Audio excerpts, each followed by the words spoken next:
এই নতুন বছরটা আমরা যেন বেশি বেশি আল্লাহর শুকরিয়া দিয়ে নতুন বছরটাকে সমৃদ্ধ করতে পারি, বেশি বেশি যেন আল্লাহর ইবাদত করতে পারি। নতুন বছরে আমরা শপথ নেই, আমরা যেন অন্তরে হিংসা লালন না করি, বিদ্বেষ লালন না করি, আমরা নিজেরা যেন কাদা ছোড়াছুরি না করি, আমরা যেন মিলেমিশে একসাথে একাকার হয়ে যাই। আল্লাহ তুমি কবুল করো, আমরা পড়ি আমিন। 60টা জিনিস মানুষ মরে যাওয়ার পরে তার কবরে পৌঁছতে থাকে।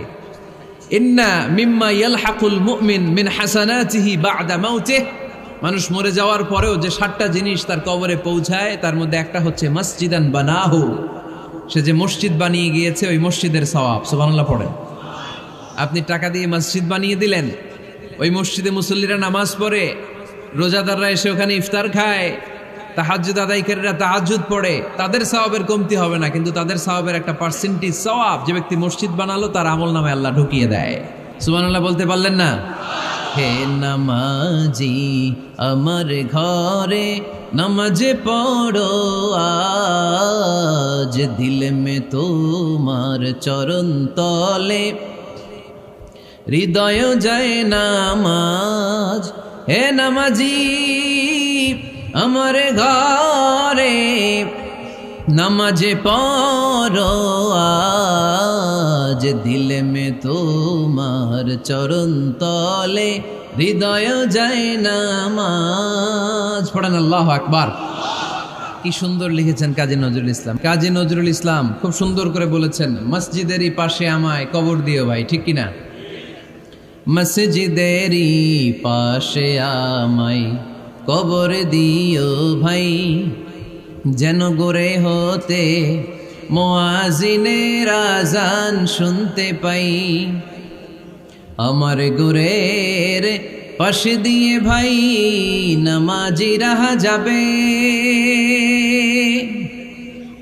পবিত্র সেই পায়ের ধ্বনি এ বান্দা শুনতে পাবে। গোরা যাব হতে গুনাহগার পাইবে রেহাই, মসজিদেরই পাশে আমায় কবর দিও ভাই। কত মানুষ নামাজি ভাই মসজিদাঙ্গিহীনাতে, আল্লাহর নামের জিকির করে লুকিয়ে গভীর রাতে।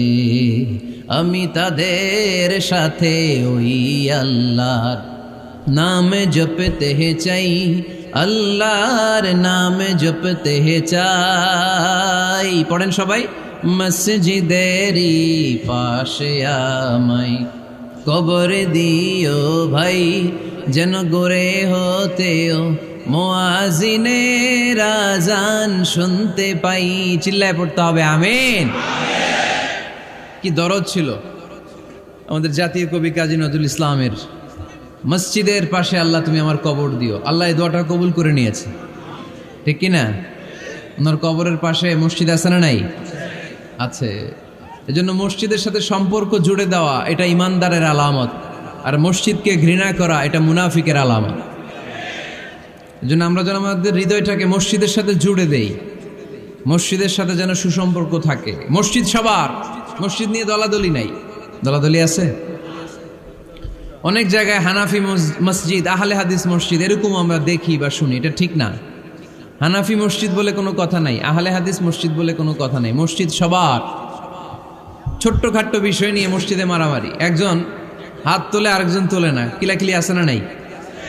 একজন বলে জোরে আমিন, আরেকজন আস্তে আমিন, মারামারি আছে না নাই?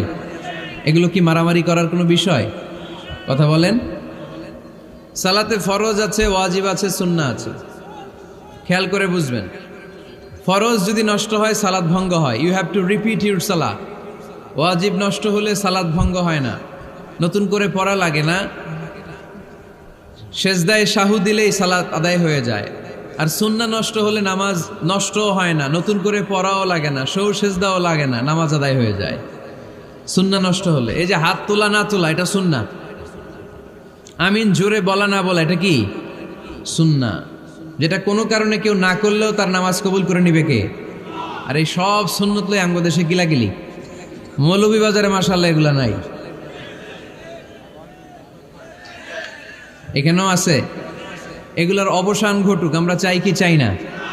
আর কত এই ছোটখাটো বিষয় নিয়ে আমরা এই বিভেদের প্রাচীর আর দেয়ালকে উঁচু করব আমাদের মাঝখানে? কবে আমরা ঐক্যের সিন্ডিকেট করব? কবে? আর কবে সাদা মনের মানুষ হব? কবে? আর কত? অনেক হয়েছে, আর না, এবার থামেন। বিভেদের প্রাচীরকে ভেঙে চুড়িয়ে দেন। ঐক্যের এমন সিন্ডিকেট গড়তে হবে যাতে কোনো অপশক্তি এই ঐক্যকে ভাঙতে না পারে, বানচাল করতে না পারে। চিল্লায় বলেন ঠিক কিনা? এজন্য মিউচুয়াল রেসপেক্টের দরকার, পারস্পরিক শ্রদ্ধাবোধ সব ক্ষেত্রে, রাজনীতিতে, সামাজিক অ্যাক্টিভিটিসে আমাদের আলেম ওলামাদের মধ্যে পারস্পরিক শ্রদ্ধাবোধের দরকার। মিউচুয়াল রেসপেক্ট, কেউ কাউরে রেসপেক্ট করে না। আমি যেটা বুঝছি এটাই সব, বাকি সব হারাম, এরকম বলে না অনেকে? এরকম যেন না করি। তাহলে মসজিদ সবার, মসজিদ আল্লাহর হাবিব সাল্লাল্লাহু আলাইহি ওয়াসাল্লাম খ্রিস্টানদেরকে মসজিদে ঢুকতে দিয়েছেন, আর আমরা মুসলমান ভাইয়ের জন্য মসজিদে তালা ঝুলাই দেই, আছে না নাই? আল্লাহর হাবিব সাল্লাল্লাহু আলাইহি ওয়াসাল্লাম কোথাও গেলেই প্রথমে মসজিদ বানাতেন। কি বানাতেন? মসজিদ বানাতেন। মক্কা থেকে হিজরত করে মদিনায় আসলেন, কোবায় থাকলেন কয়েক সপ্তাহ। কোবা পল্লীতে তিনি মসজিদ বানালেন, মসজিদ কোবা। ওখানে প্রতি শনিবার কেউ যদি অজু করে ওখানে যে 2 রাকাত নামাজ পড়ে, একটা কবুল উমরার সওয়াব আল্লাহ তাআলা তার আমলনামায় দিয়ে দেয়। মসজিদে কোবা বানালেন। তারপরে মদিনায় এসে মসজিদে নববী বানালেন আল্লাহর হাবিব সাল্লাল্লাহু আলাইহি ওয়াসাল্লাম, মসজিদে নববী। এটা ছিল আল্লাহ রাসূল সাল্লাল্লাহু আলাইহি ওয়াসাল্লামের বৈশিষ্ট্য। কোথাও গেলেই তিনি মসজিদ বানাতেন, মসজিদে নববী। হায় রে, এখন তো কত সুন্দর মসজিদ আমরা দেখি, আমরা যে সালাত পড়ি। আল্লাহর হাবিব সাল্লাল্লাহু আলাইহি সাল্লামের সময় মসজিদে নববী কি এরকম ছিল? কথা বলেন। ফ্লোর ছিল বালুর ফ্লোর। কিসের ফ্লোর? আমাদের মসজিদের ফ্লোর কিসের? টাইলস। আর আল্লাহ রাসূল সাল্লাল্লাহু আলাইহি ওয়াসাল্লামের মসজিদে নববীর ফ্লোর কিসের? কথা বলে না তো। আওয়াজ করে উত্তর দেন না কেন? কষ্ট হচ্ছে? দুপুরে খাইছেন না সবাই? কেন খান নাই কেন? রোজা রাখছিলেন? হ্যাঁ, ফজর বাদে আইছি। আচ্ছা ঠিক আছে, ঠিক আছে। আচ্ছা আচ্ছা, সাউন্ড নাই, কথা শোনা যায় না? তো এটা শুনলা কেমনে? জিজ্ঞেস করলাম কথা শোনা যায় না, কয় না। তো এটা শুনলা কি করে? মানে অল্প শোনা যায়, তাই তো? একটু পরে আমার বিদায় ঘন্টা বাজবে, আমি চলে যাব। এই তোমরা ডিস্টার্ব করতে করতে আমার সময় শেষ। তোমরা ডিস্টার্ব করলে তোমাদের লস। আমি আমার টাইমের 1 মিনিটে বেশি যেতে পারবো না, কারণ এখানে আসরের সালাতের আজান শুরু হয়ে যাবে, এরপরে কোনো কথা নেই।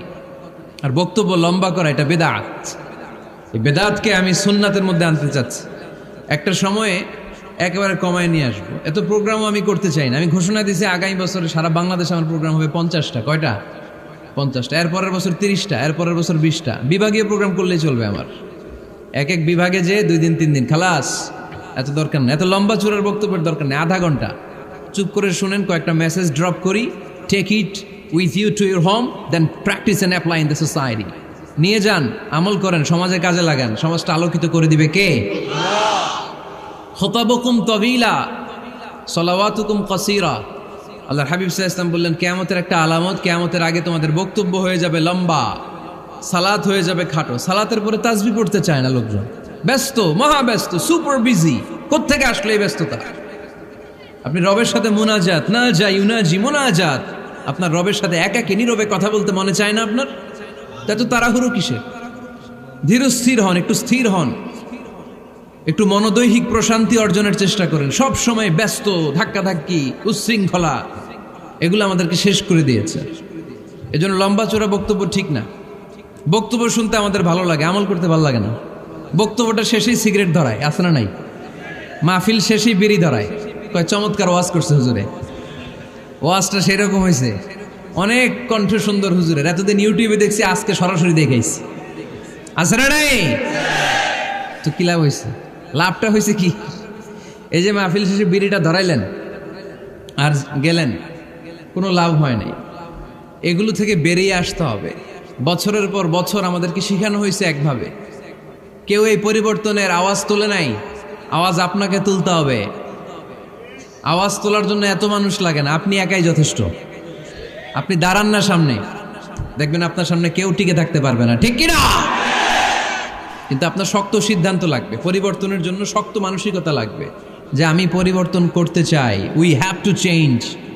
যুগ জামানা পাল্টে দিতে চাই না অনেকজন, এক মানুষই আনতে পারে জাতির জাগরণ। এক মানুষই বিপদকালে বাঁচায় কাফেলায়, ক্ষুদ্র ডিঙ্গি বাঁচায় জাহাজ অসীম দরিয়ায়। এজন্য আপনার শক্ত সিদ্ধান্ত পারে আপনার মৌলভীবাজারটাকে দেশের শ্রেষ্ঠ জেলা, শ্রেষ্ঠ থানা হিসেবে আল্লাহর কাছে কবুল করতে, ঠিক কিনা? এজন্য লম্বা চূড়া আলোচনা ঠিক না, ছোটখাটো অল্প কয়েকটা মেসেজ নিয়ে যেতে পারলেই that's enough. One of the minor sign before the day of judgment, your Islamic lectures will be very longer and your salah 5 times a day will be shorter. কিয়ামতের আগে বক্তব্য লম্বা, নামাজ খাটো, তাসবিহ পড়ে না, ব্যস্ত, মহাব্যস্ত। এই মহাব্যস্ততা ছাড়েন, কোরআন সুন্নাহর দিকে ফিরে আসেন। বরকত দিবে কে? বিশ্বনবীর মসজিদে নববীর ফ্লোর বালুর ফ্লোর ছিল, আমাদের ফ্লোর টাইলস। আল্লাহর হাবিব সাল্লাল্লাহু আলাইহি ওয়াসাল্লামের মসজিদে বালি নিচে, এই বালিতে নামাজ পড়তেন। বৃষ্টি হলে কাদামাটি হয়ে যেত, কাদামাটিতেই সেজদা করতেন। সেজদা করলে কাদার মাটি আল্লাহর হাবিব সাল্লাল্লাহু আলাইহি ওয়াসাল্লামের নাকে আর কপালে লেগে যেত। তিনি সালাম ফিরিয়ে সাহাবাদের দিকে মুখ ফিরিয়ে বসলে দেখতেন প্রতিটা সাহাবীর নাকে আর কপালে কাদার মাটি মিশে আছে। তার মানে প্রিয় নবী সাল্লাল্লাহু আলাইহি ওয়াসাল্লামের মসজিদে নববী ছিল কাঁচা, কিন্তু মুসল্লি ছিল পাকা। আমাদের মসজিদগুলা হয়েছে পাকা, কিন্তু মুসল্লি কাঁচা, ঠিক কিনা? ফজরের সালাতে মানুষ নাই। ইমাম সাহেব আছেন কে কে এলাকায়? দেখি ইমাম, মসজিদের ইমাম, মাশাআল্লাহ। আপনাদের এইখানে ওই মসজিদে ফজরের নামাজে কয় কাতার হয়? 5 জন 6 জন? কেনে এত কম? কেনে? হ্যাঁ, আসে না, আসতে চায় না লোকজন। তো এই যে 5-6 জন ফজরের সালাতে, কল্পনা করতে পারেন ফজরের সালাতে এত কম লোক। ফজরের জামাতে লোক যায় না, এটা একটা মহামারী। যেদিন ফজরের জামাতের দৃশ্য আর জুমার নামাজের দৃশ্য একরকম হয়ে যাবে, ওই দিনই বাংলাদেশে ইসলাম কায়েম হয়ে যাবে। এখন স্লোগান তুলে বিপ্লব বিপ্লব, ইসলামী বিপ্লব। আর ফজরের সময় আমি কম্বলের ভিতরে, আছে না নাই? কোনো বিপ্লব হবে না। ফজরের নামাজ জামাতে পড়ুন, সকালটারে বরকতময় করে দিবে কে? আল্লাহর হাবিব সাল্লাল্লাহু আলাইহি ওয়াসাল্লামের মসজিদ ছিল সবার জন্য উন্মুক্ত, এখানে সবাই আসতে পারত। এজন্য মসজিদ হবে সবার। আমরা মসজিদের আবাদকারী হতে চাই। এজন্য রাব্বুল আলামিন বলেন, ইন্নামা ইয়া'মুরু মাসাজিদাল্লাহি মান আমানা বিল্লাহি ওয়াল ইয়াউমিল আখির ওয়া আকামাস সালাতা ওয়া আতাজ যাকাতা ওয়া লাম ইয়াখশা ইল্লাল্লাহ ফাআসা উলাইকা আন ইয়াকুনু মিনাল মুহতাদিন। সুবহানাল্লাহ পড়েন। রব্বুল আলামিন বললেন, মসজিদের আবাদকারী হবে তারা যারা আল্লাহর প্রতি ঈমান আনে, আখিরাতের প্রতি ঈমান আনে, যারা সালাত কায়েম করে, যারা যাকাত আদায় করে, যারা দুনিয়ার কাউকে ভয় পায় না, ভয় পায় একজনকে। চিল্লায় বলেন তিনি কে? যাদের হৃদয়ে আছে আল্লাহর ভয়, তারা কবু পথ ভুলে যায় না। আল্লাহর প্রেম ছাড়া এই দুনিয়া কারো কাছে কোনো কিছু চায় না, ঠিক কিনা? তাহলে যারা মসজিদের আবাদকারী, এরা ভয় পায় একজনকে। চিল্লায় বলেন তিনি কে? মসজিদের আবাদকারীদের প্রথম গুণ, তারা আল্লাহয় বিশ্বাস করে, তারা আখিরাতে বিশ্বাস করে, তারা সালাত কায়েম করে, তারা যাকাত আদায় করে, তারা আল্লাহ ছাড়া পৃথিবীর কাউরে ভয় পায় না। আল্লাহ বলেন, ফাআসা উলাইকা আন ইয়াকুনু মিনাল মুহতাদিন। আশা করা যায় তারাই হলো হেদায়েতের রাস্তার উপরে আছে, ঠিক কি না? তারাই মসজিদের আবাদকারী, যারা মসজিদে যায়, সালাত আদায় করে। এখন মসজিদের আবাদকারী আপনি হতে চান, আপনি মসজিদে যান না, আপনি আবাদকারী হতে পারবেন? মসজিদের অনেক সভাপতি আছে, মসজিদে যায় না, আছে না নাই? মৌলভীবাজারে এই সমস্যা বোধহয় নাই। মসজিদের সেক্রেটারি মসজিদে যায় না, আছে না নাই? তাহলে হইল, এটা হইল, এটা মেনে নেওয়া যায়? এজন্য সভাপতি সাহেবরা, আপনি কষ্ট করে মসজিদ বানিয়েছেন, মসজিদে যাবেন। সভাপতি সাহেব, আপনি মসজিদে যাবেন। সেক্রেটারি সাহেব আপনি মসজিদে যাবেন, তাহলে আপনি সঠিক মসজিদের আবাদকারী হবেন, ঠিক কিনা? আমরা মসজিদের আবাদকারী হতে চাই ইনশাআল্লাহ। পড়েন উমরানুল মাসাজিদ। মসজিদের আবাদ কি করে করতে হয়? মসজিদ আবাদ করার এক নাম্বার মাধ্যম হচ্ছে মসজিদ নির্মাণ করা। কি করা? নির্মাণ করা। খেয়াল করবেন, আল্লাহর হাবিব সাল্লাল্লাহু আলাইহি ওয়াসাল্লাম বলেছেন, মান বানা মসজিদান মিন মালিহি ফিদ দুনিয়া বানাল্লাহু লাহু বাইতান ফিল জান্নাহ। যে ব্যক্তি নিজের পকেটের টাকা খরচ করে দুনিয়াতে মসজিদ বানায়, আল্লাহ তাআলা তার জন্য জান্নাতে ঘর বানায়। 60টা জিনিস মানুষ মরে যাওয়ার পরে তার কবরে পৌঁছতে থাকে। ইন্না মিম্মা ইয়ালহাকুল মুমিন মিন হাসানাতিহি বা'দা মাউতিহি। মানুষ মরে যাওয়ার পরেও যে 60টা জিনিস তার কবরে পৌঁছায়, তার মধ্যে একটা হচ্ছে মসজিদান বানাহু। সে যে মসজিদ বানিয়ে গিয়েছে, ওই মসজিদের সওয়াব। সুবহানাল্লাহ পড়েন। আপনি টাকা দিয়ে মসজিদ বানিয়ে দিলেন, ওই মসজিদে মুসল্লিরা নামাজ পড়ে, রোজাদাররা এসে ওখানে ইফতার খায়, তাহাজ্জুদ আদায়কারীরা তাহাজ্জুদ পড়ে, তাদের সওয়াবের কমতি হবে না, কিন্তু তাদের সওয়াবের একটা পার্সেন্টেজ সওয়াব যে ব্যক্তি মসজিদ বানালো তার আমল নামে আল্লাহ ঢুকিয়ে দেয়। এজন্য বেশি বেশি মসজিদ বানাতে রাজি আছেন তো? তাহলে মসজিদ আবাদ করার প্রথম মাধ্যম হচ্ছে মসজিদ বানানো। 2 নম্বর মাধ্যম হচ্ছে মসজিদে যে জামাতে সালাত আদায় করা। জামাতে সালাতুল জামাআ তাফদুলু সালাতাল ফাযযি বি27 দারাজা। ঘরে নামাজ পড়লে একা একা পড়লে যেই সওয়াব, জামাতে পড়লে 27 গুণ বেশি সওয়াব। সুবহানাল্লাহ বলতে পারলেন না? হে নামাজি আমার ঘরে নামাজ পড়ো আজ, দিলে মে তোমার চরণ তলে হৃদয় যায় নামাজ। হে নামাজি আমার ঘরে নামাজে পড়ো আজ, দিলে মে তোমার চরণ তলে হৃদয় যায় নামাজ। পড়েন আল্লাহু আকবার। কি সুন্দর লিখেছেন কাজী নজরুল ইসলাম। মসজিদ কেমন যেন মসজিদ তার নিজের ভাষায় আল্লাহর কাছে কেঁদে কেঁদে ফরিয়াদ জানায়, আল্লাহ নামাজিরা আমার ঘরে আসে না, কি সুন্দর টাইলস, কি সুন্দর মুসল্লা, কি সুন্দর এয়ার কন্ডিশন, সব আছে কিন্তু মুসল্লি নাই, ঠিক কিনা? মসজিদগুলো আল্লাহর কাছে ফরিয়াদ জানায়। এজন্য আমরা যেন মসজিদমুখী হই। কি মুখী? আওয়াজ করে বলতে হবে, কি মুখী? মসজিদমুখী। তাহলে মসজিদ আবাদের 1 নম্বর পদ্ধতি মসজিদ বানানো। 2 নম্বর মসজিদে বেশি বেশি যে জামাতে সালাত আদায় করা। 3 নম্বরে মসজিদের সাথে সম্পর্ক জুড়ে দেওয়া, হৃদয়টা যেন সবসময় মসজিদের সাথে লেগে থাকে। আল্লাহর হাবিব সাল্লাল্লাহু আলাইহি ওয়াসাল্লাম বললেন, সাবআতুন ইউযিল্লুহুমুল্লাহু ফি যিল্লিহি ইয়াউমা লা যিল্লা ইল্লা যিল্লু। 7 শ্রেণীর ব্যক্তিকে আল্লাহ তাআলা কিয়ামতের দিন আরশের নিচে ছায়া দিবে, যেদিন আল্লাহর আরশের ছায়া ছাড়া কোনো ছায়া পৃথিবীতে থাকবে না। সেই দিনটা কি এই দিনের মতো? কিয়ামতের দিনটা আজকের এই দিনের মতো হবে? 50,000 বছর হবে। এটা লেন্থ, এটা ডিউরেশন। কাআন সাফসাফা লা তারা ফিহা ইওয়াজা ওয়ালা আমতা। লেভেল প্লেইং ফিল্ড, তামার জমিন। একটু কল্পনা করেন তো ওই দিনটা কত ভয়ঙ্কর। বাবা ছেলেরে চিনবে না ওই দিন, ছেলে বাবারে চিনবে না, স্ত্রী স্বামীকে চিনবে না, স্বামী স্ত্রীকে চিনবে না, পীর সাহেব মুরিদ চিনবে না, মুরিদ পীর সাহেবকে চিনবে না, নেতা কর্মীকে চিনবে না, কর্মী নেতাকে চিনবে না। হায় হায়, ইয়া নাফসি ইয়া নাফসি বলে কাঁদবে। সূর্যটা মাথার কাছে চলে আসবে, সূর্যের তাপে মাথার মগজগুলো গলে গলে নাকের ছিদ্র আর কানের ছিদ্র দিয়ে টপ টপ করে বেয়ে বেয়ে পড়বে। তৃষ্ণায় মানুষগুলো পাগল পাড়া, জিহ্বাটা বের হয়ে নাভি পর্যন্ত ঝুলতে থাকবে। সেদিন সবাই পাগলের মতো ছুটতে থাকবে, কোনো ছায়া নাই আল্লাহর আরশের ছায়া ছাড়া।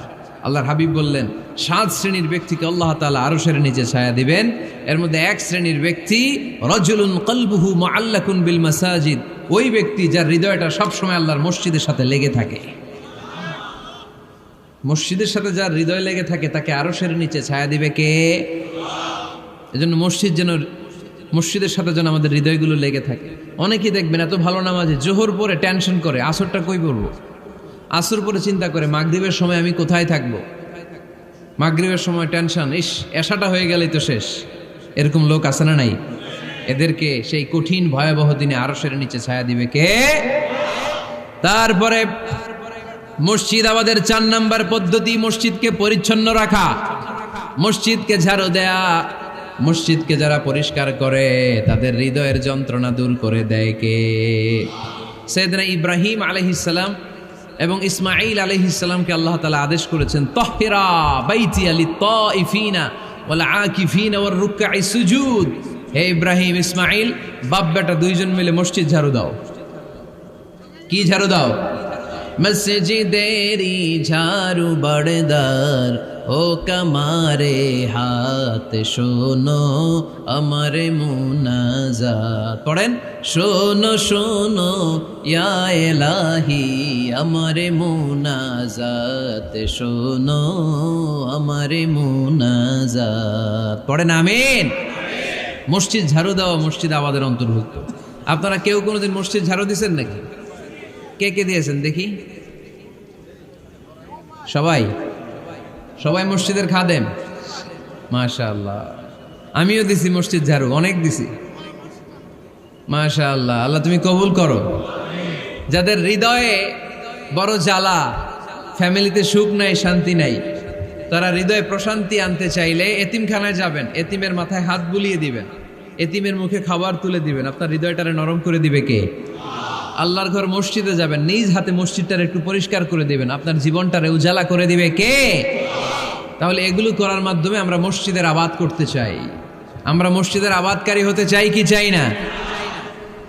আল্লাহর ঘর মসজিদ আবাদ করার মতো শ্রেষ্ঠ কাজ পৃথিবীতে হতে পারে না। এই মসজিদের কিছু আদব আছে, আল্লাহ রাসূল সাল্লাল্লাহু আলাইহি ওয়াসাল্লাম বলেছেন এই আদবগুলো মেনটেন করে যেন আল্লাহর ঘর মসজিদের সাথে আমরা ব্যবহার করি। মসজিদের 1 নম্বর আদব হচ্ছে মসজিদে ওযুর সাথে প্রবেশ করা। কিসের সাথে? ওযু করে পরিচ্ছন্ন হয়ে মসজিদে প্রবেশ করা। এজন্য অপবিত্র অবস্থায় গোসল ফরজ, এরকম অবস্থায় মসজিদে ঢোকা যাবে? কথা বলেন, ঢোকা যায়? যেই নারীদের মাসিক চলতেছে, মেনস্ট্রুয়েশনাল পিরিয়ড চলতেছে, ওই নারীদের পক্ষে মসজিদে ঢোকা জায়েজ আছে? নাই। তাহলে এটা হলো 1 নম্বর আদব। মসজিদে ঢোকার সময় কি করে ঢুকবো? ওযু করে। আওয়াজ করে বলেন, কি করে ঢুকবো? ওযু করে। 2 নম্বর আদব হচ্ছে মসজিদে যাওয়ার সময় সবচেয়ে ভালো জামাটা পরে যাব, সবচেয়ে ভালো পাঞ্জাবিটা পরে যাব। জান তো আপনারা? না সবচেয়ে সিরাটা পরে যান? হ্যাঁ, অনেকের নামাজের জন্য একটা পুরান জামা আছে, সিরা পাড়া, এদিকে হাত উঠাইলে দিতে দেখা যায়, আছে না নাই? সবচেয়ে সিরা পাড়াটা রাখে নামাজের জন্য, কপাল পোড়া। আর সুন্নাতে খাতনার অনুষ্ঠানে গেলে মাশাআল্লাহ লেহেঙ্গা গায়ে দেওয়া যায়, আছে না নাই? না, আপনি ইবাদতের জন্য সবচেয়ে সুন্দর জামাটা রাখবেন। এজন্য রাব্বুল আলামিন বলেন, ইয়া বানি আদম খুযু জিনাতাকুম ইনদা কুল্লি মসজিদ। ও বনি আদম, তুমি যখন আল্লাহর ঘর মসজিদে ঢুকবা, ও বনি আদম, তুমি যখন নামাজের মুসল্লায় দাঁড়াবা, তোমার সবচাইতে দামি, সবচাইতে সুন্দর জামাটা গায়ে দিয়ে তুমি নামাজে দাঁড়াও। ঠিক কি না? তাহলে এখন মসজিদে যাওয়ার সময় কি গায়ে দিয়ে যাবেন বলেন? খিতা করবাইন? হ্যাঁ, মাশাআল্লাহ। হ্যাঁ, সবচেয়ে ভালো কাপড়টা আয়রন করে পারফিউম মেখে তারপরে আমরা যাব। রাজি আছেন তো? 3 নম্বর আদব হচ্ছে মসজিদে ঢোকার সময় বাম পা দিয়ে ঢুকতে হয়।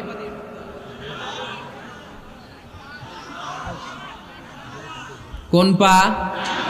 আরো জোরে। এদেরকে গুতা মারা লাগে, নাইলে আওয়াজ বাড়ে না। এরকম ভলিউম টাইট করতে হয়, ভলিউম হাই করলে আর পরে বাড়ে। এমনি বলতে চায় না। আর ঘটনা কি? হ্যাঁ, খায় নাই।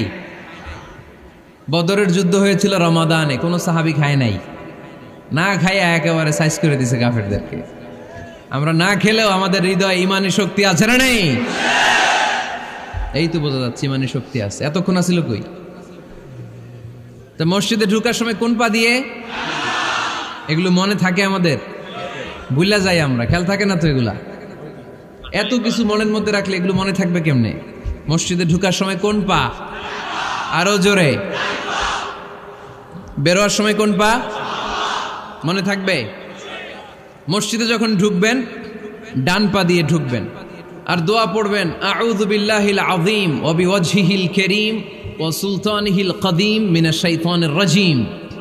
বিষ্ণু সাল্লাল্লাহু আলাইহি ওয়াসাল্লাম বললেন, যে ব্যক্তি মসজিদে ঢোকার সময় এই দোয়াটা পড়বে, শয়তান আফসোস শুরু করে। সে বলে, হায় হায়, আজকের দিনের জন্য, সারা দিনের জন্য তো তুই আমার ওয়াসওয়াসা থেকে বেঁচে গেলি।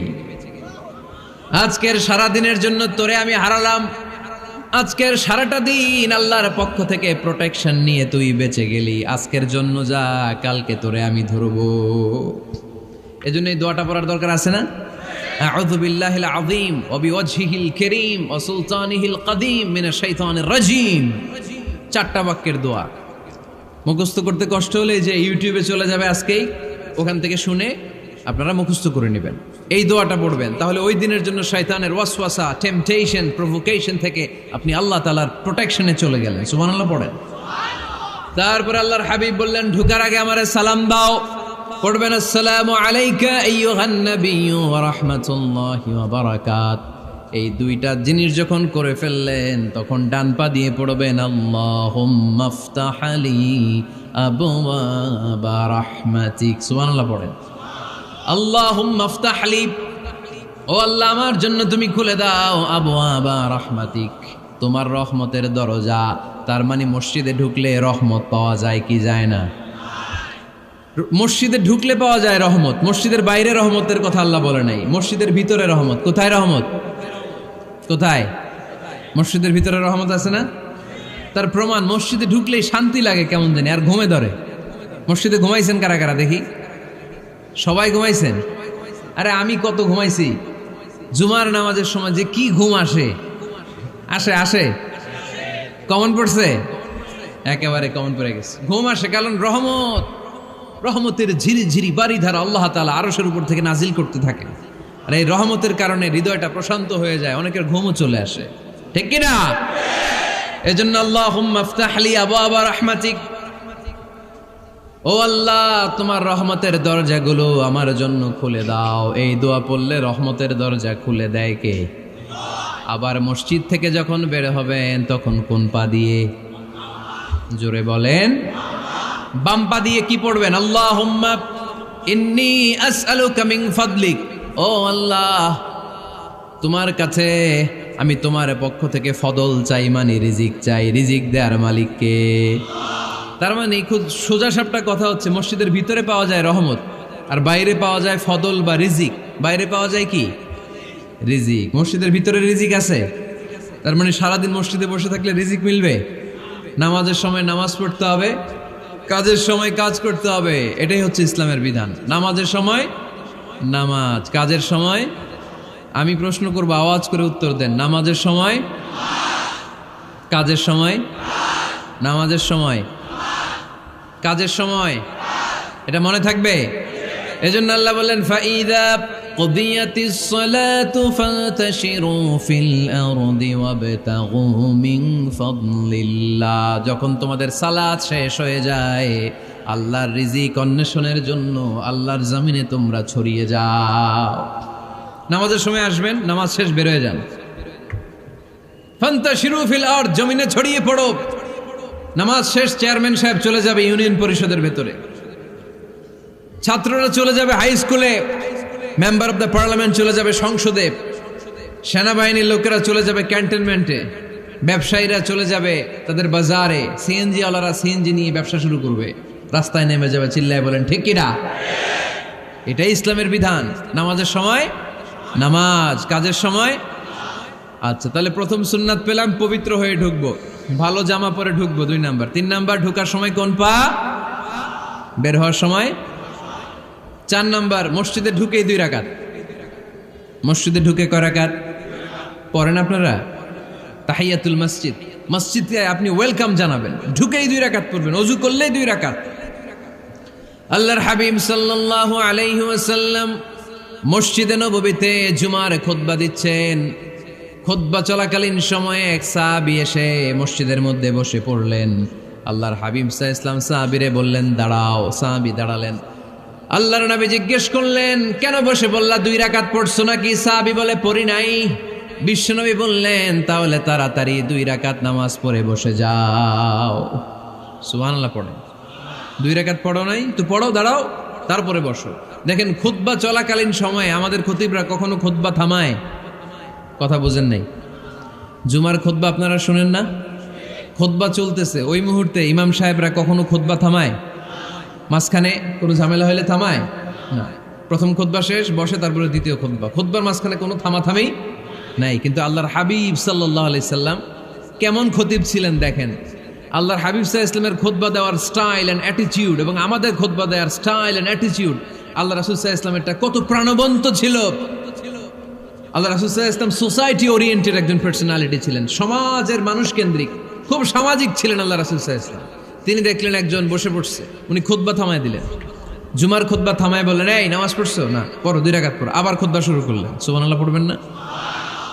একবার তিনি খুতবা দিচ্ছেন, দেখলেন আল্লাহ রাসূল সাল্লাল্লাহু আলাইহি ওয়াসাল্লামের 2 জন নাতি হাসান আর হুসাইন রাদিয়াল্লাহু তাআলা আনহুমা, ছোট্ট মানুষ, কাতারের ভিতরে ঢুকে কোন সাহাবী টুপি টান দেয়, কারো পাগড়ি ধরে টান দেয়, একজন এদিকে দৌড় দেয়, আরেকজন ওদিকে দৌড় দেয়, মসজিদে একটা ডিস্টার্ব হচ্ছে। আল্লাহর হাবিব সাল্লাল্লাহু আলাইহি ওয়াসাল্লাম খুতবা থামিয়ে দিলেন, মিম্বার থেকে নেমে আসলেন, 2 নাতিকে 2 হাতে ধরলেন, ধরে আস্তে করে জান্নাতের এই 2 সর্দারকে নিয়ে মিম্বারের উপরে দাঁড়ালেন, এই হাতে এই নাতি, ওই হাতে আরেক নাতি। এরপর দাঁড়িয়ে দাঁড়িয়ে তিনি বাকি খুতবা দিলেন, পড়েন সুবহানাল্লাহ। কত প্রাণবন্ত খুতবা! উনিও খুতবা দিতেন, আমরাও খুতবা দেই। আল্লাহর হাবিব সাল্লাল্লাহু আলাইহি ওয়াসাল্লাম খুতবা দিচ্ছেন, এক সাহাবী এসে বলল, ইয়া রাসূলুল্লাহ, মদিনায় দুর্ভিক্ষ, বৃষ্টি নাই, আপনি বৃষ্টির দোয়া করেন। রাসূল সাল্লাল্লাহু আলাইহি ওয়াসাল্লাম খুতবা থামায় দিলেন, থামায় দিয়ে দোয়া শুরু করলেন, আল্লাহুম্মা আসকিনা গাইসান মুগীসান মারিআন মুরিআন নাফিআন গায়রা দার আজিলান গায়রা আজল। আল্লাহ উপকারে বৃষ্টি দেন, যে বৃষ্টিতে আমাদের ফসল জন্মাবে, সবুজ ঘাস লতা পাতা জন্মাবে, আমাদের গবাদি পশুর রিজিক বাড়বে, এরকম উপকারী বৃষ্টি আমাদেরকে দিয়ে মদিনাটারে ধন্য করে দেন। বৃষ্টি শুরু হলো, জুমাবার বৃষ্টি, শনি রবি সোম মঙ্গল বুধ বৃহস্পতি শুক্র, টানা 7 দিন বৃষ্টি। এবার বৃষ্টির চোটে মদিনায় বন্যা হয়ে গেছে। এতদিনে দুর্ভিক্ষ, এতদিনে কি, এখন বৃষ্টির বরকতের দোয়া করছে, বৃষ্টিতে এবার বন্যা। যেই সাহাবী বৃষ্টির জন্য দোয়া করতে বলেছিলেন, পরের জুমাবারের খুতবার সময় এসে ওই সাহাবী বলেন, ইয়া রাসূলুল্লাহ, আবার খুতবার মাঝখানে, ইয়া রাসূলুল্লাহ, আর বৃষ্টির দরকার নাই, আর দরকার নেই, এবার বৃষ্টি বন্ধের দোয়া করেন। আল্লাহর হাবিব সাল্লাল্লাহু আলাইহি ওয়াসাল্লাম খুতবা থামিয়ে আবার বন্ধের দোয়া, আল্লাহুম্মা হাওয়ালাইনা ওয়ালা আলাইনা, হে আল্লাহ আমাদের চারিদিকে দেন, মদিনাতে আর বৃষ্টির দরকার নাই। চিল্লায় পড়েন সুবহানাল্লাহ। এজন্য খতিব হবে এরকম প্রাণবন্ত খতিব। সমাজে কি চলে, কি ক্রাইসিস, কি সংকট, ইয়াংরা কোন সমস্যায় ভোগে, আমাদের রাজনৈতিক অঙ্গনে কি সমস্যা, আমাদের অর্থনৈতিক অঙ্গনে কি সমস্যা, আমাদের সামাজিক অঙ্গনে কি সমস্যা, আমাদের পরিবারগুলোর ভেতরে কি ঝামেলা, প্রত্যেকটা কথা মসজিদের মিম্বার থেকে আসার দরকার আছে না নাই? আল্লাহর হাবিব সাল্লাল্লাহু আলাইহি ওয়াসাল্লাম এভাবেই সমাজকে ঠিক করে দিতেন। 2 রাকাত মসজিদে ঢুকে আজকে থেকে আমরা পড়ব। মসজিদে ঢুকলেই কয় রাকাত মনে থাকবে না ভুলে যাবেন? তারপরে আল্লাহর হাবিব সাল্লাল্লাহু আলাইহি ওয়াসাল্লাম বলেছেন, খবরদার কবরের উপর মসজিদ বানিও না। কবরস্থান একদিকে, মসজিদ আর একদিকে, কিন্তু বাংলাদেশে মসজিদের সাথে কবর মিলানো আছে না নাই? ছোট্ট একটা মসজিদ, কিন্তু এত বড় বাবার কবর আছে না নাই? এগুলো করবেন না আপনি। আগে হবে মসজিদ, পরে কবরস্থান। যেমন মসজিদে নববী হয়েছে আগে, তারপরে বিশ্বনবীর কবর এখানে আছে না নাই? মসজিদে নববী প্রতিষ্ঠিত হয়েছে আগে, পরে বাকি কবরস্থান আছে না নাই? কিন্তু কোন আল্লাহর ওলির কবরস্থানের উপরে যদি মসজিদ বানান, তার উপর লানাত দিয়েছে কে? লাআনা রাসূলুল্লাহ আলাল ইয়াহুদ ওয়ান নাসারা ইত্তাখাযু কুবুর আমবিয়াইহিম মাসাজিদা। আল্লাহর রাসূলের লানত ইহুদি নাসারাদের উপর, কারণ ইহুদি আর নাসারাদের একটা খাসলাত, একটা বৈশিষ্ট্য ছিল, তারা তাদের নবীদের কবরের উপরে মসজিদ বানায় ফেলতো। এটা করা যাবে?